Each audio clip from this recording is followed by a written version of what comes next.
Hi friends, welcome to Fabulous Chef. In today's video, let's see how to make a delicious and spicy Maasi Sambal. So first let's see the ingredients. Let's take one Maasi or dry fish which is readily available in fish markets or even grocery stores. Let's pound it into a coarse powder like this. Let's take some chili flakes, some lime juice, about 10 shallots which is chopped. Now take a mixer jar. Now let's add the pounded Maasi or dry fish into the mixer jar and also add about 3 teaspoons of chili flakes.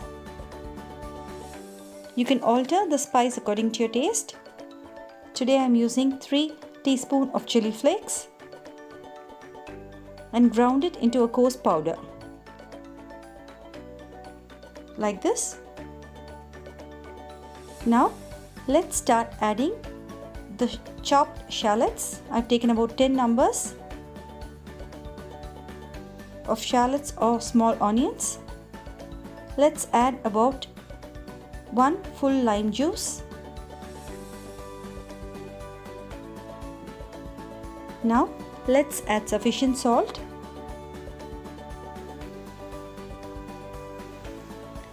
and grind it coarsely. So you can see we have ground it coarsely. That's it friends. Our delicious Maasi Sambal is ready. You can serve it with a nice KIRIBATH or even with plain rice or dosa. Try this lovely recipe. Like, subscribe to my channel and leave your comments below.